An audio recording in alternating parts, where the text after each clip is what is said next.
Grabe naman yung ahon na yan.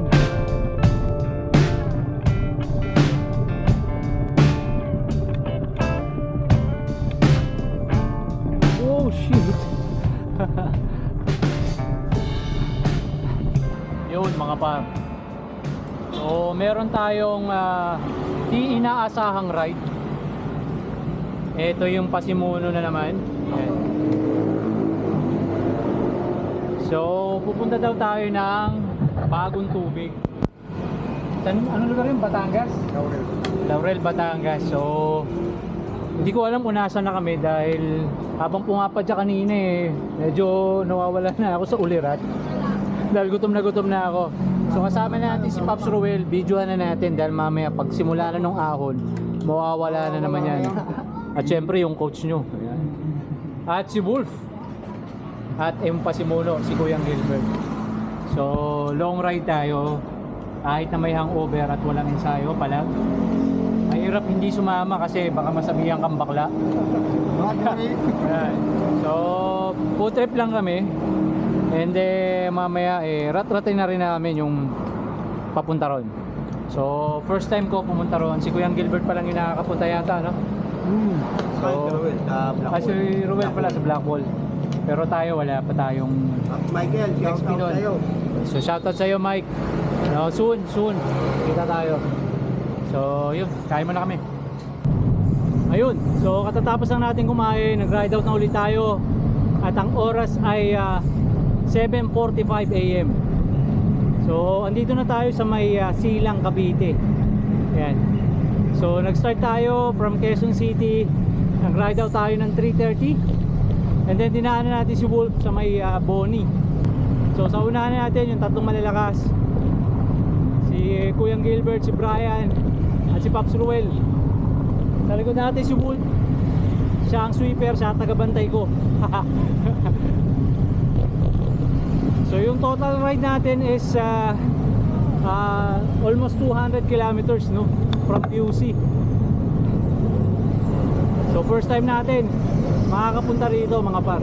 Ang problema lang natin wala tayo sa kondisyon dahil ang over tayo. Pero anyway, sabi naman nila 1 to 1 to lang daw. So tsatsagayin na lang natin. Kaya tara. Rotonda na tayo mga par sa wakas. Whew! So bababa na lang tayo pa Sampaloc.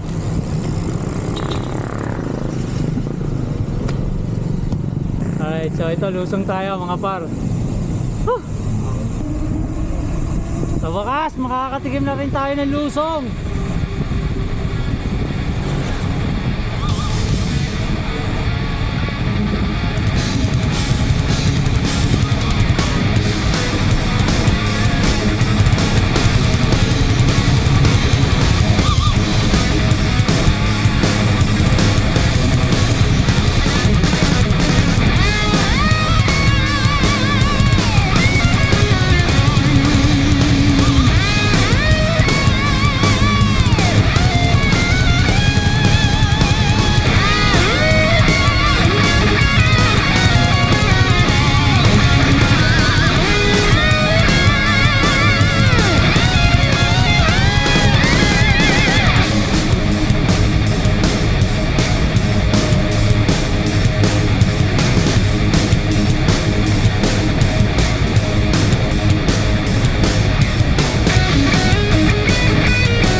Alright, so eto, nakababa na tayo ng Sampaloc mga par.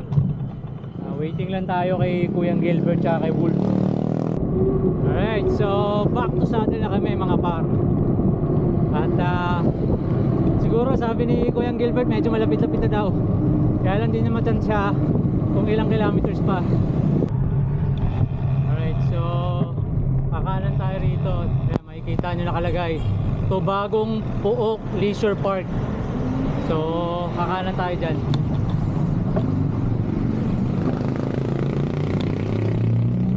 Tapos isang palatandaan ito. Medyo tagulang yung kalsada. Welcome pa. So yung daanan dito, yeah, makikita nyo medyo maliit lang. So tingnan natin kung anong klaseng ahon nga ba yung meron dito sa Bagong Tubig. Sabi ni Kuya Gilbert doon sa may paglagpas ng eskwelahan. Ayun. Doon na daw magkakaalaman kung ilang mura yung kaya mo sambitin habang umaahon. Eto, medyo nagbago ang klima. Nawala yung hangin, tapos tumarik yung kalsada. Yari. Ito na yung start ng ahon.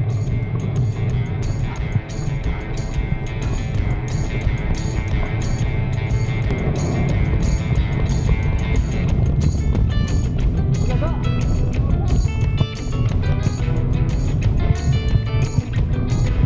Ayun na.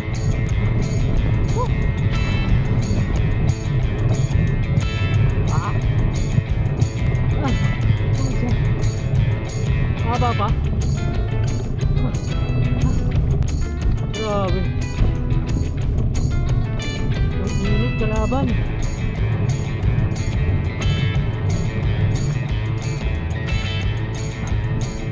So dito sa part nito, medyo banayad ng konti. Pero yung kalaban, yung init.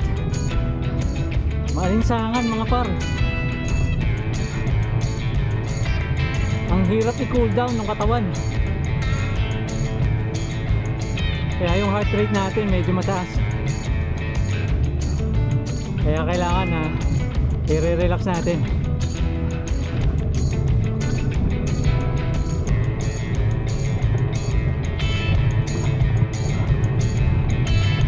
Ugoy!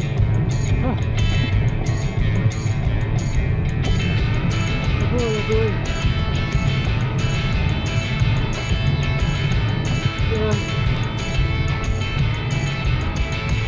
Alright, so andito na tayo sa may Bagong Tubig Elementary School. Ayan.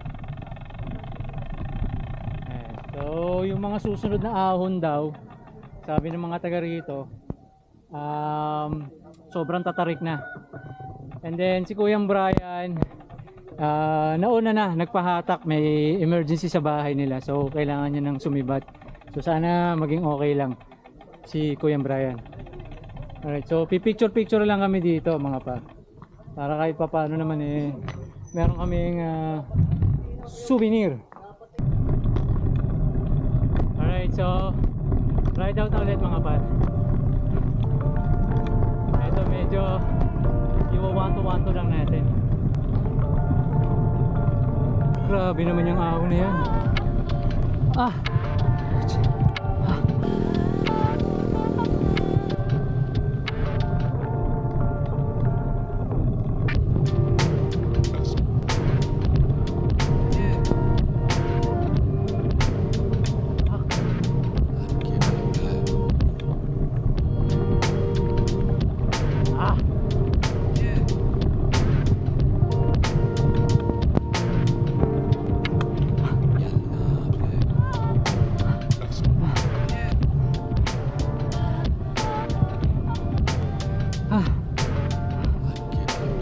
Alright, so recovery mga par. Kuya Gilbert, medyo inantay tayo, pero si Wolf saka si Ruel dito sa unahan. Sabi ni ate, tatlong kurbada pa daw. Parang hindi ko na kaya. Kanina nagtulak na tayo. Warning lang mga par, doon sa mga gustong sumubok ng Bagong Tubig, Pucha, paghandaan nyo. And make sure na pag may madaan ng tindahan, pintuan nyo, bili kayo ng ano, ng tubig at saka makakain nyo pag inabot kayo ng gutom. Oh, kung kaya nyo magbaon, baon na rin. Eto, siko na naman.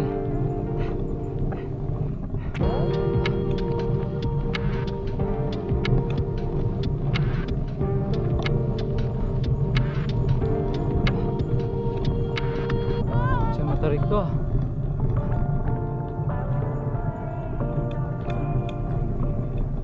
Oh shit.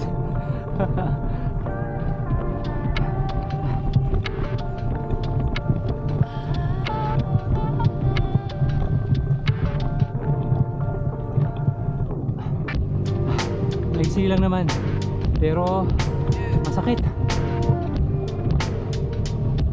dahil matarik.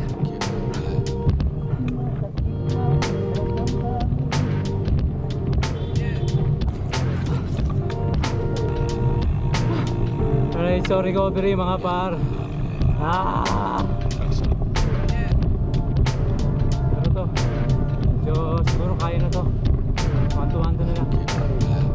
Pero ini-make sure lang natin na hindi tayo tatamaan ng pulikat. Kasi medyo malayo pa to. Yung pauwi natin nasa 80 to 90 kilometers. Kaya dapat magtira tayo ng pang-uwi.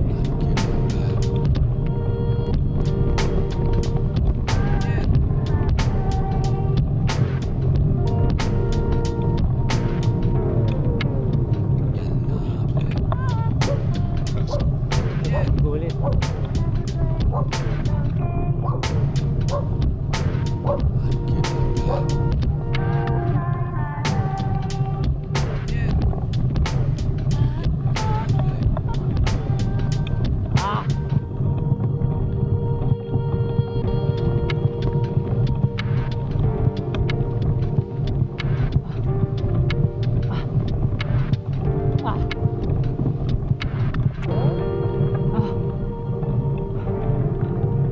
Kuyang Gilbert sa likod, parang hindi nahihirapan. Alright, so hindi ko alam kung yun na yung tapos ng ahon dahil yung kasunod dito medyo palusong ng konti. Grabe, naiwanan na ako sa ahon. Malaki ng agwat.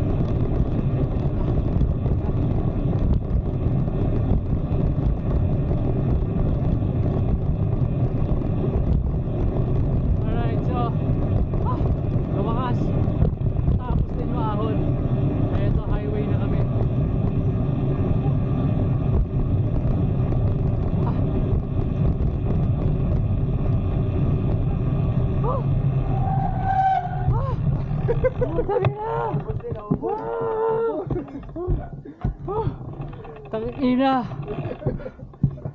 Solid yung ahon na yun mga par. Solid na solid. Yun yung typical na yabang lang yung baon. Walang ensayo. Dapat may hangover pa. May hangover pa, anak ng toka talaga. So natapos din yung ahon mga par. Hindi biro. Bagong tubig, kung talagang mayayabang kayo, try nyo to. Subukan nyo. Subukan nyo, bagong tubig. Naitodo ko na pati yung pamato ko mga par. So sa wakas, tapos na. Makakakain na kami. So waiting na kami, spot kami doon, may karindere doon sa may kanan. Huwag mo sabihin ako na naman kasi nulog yan ha. Ayun, naguhugas kami na. Pero definitely napakaangas ng ahon dito mga par. Kaya kung ako sa inyo, mahilig kayo sa ahon, batak na kayo sa Sampaloc, Rebpal, Blackwall, try nyo naman ang bagong tubig mga par. For sure, isa lang masasabi nyo, napakasarap. Promise. So pahinga lang kami, balikan namin kayo mamaya. Yun, so tapos na kami kumain. Eto, pauwi na kami mga par. At dito na rin namin tatapusin tong video na to. So, isa lang masasabi ko, napakahirap ng bagong tubig. Medyo talagang mapapalaban kayo dahil yung mga ahon dito hindi biro. So, shoutout sa lahat ng pumasa sa ride na to, kay Pops Ruel, kay Wolfgang, kay Coach Brian, at syempre kay Kuyang Gilbert. So, dito na natin tatapusin to. Kita-kita tayo sa susunod na mga rides natin.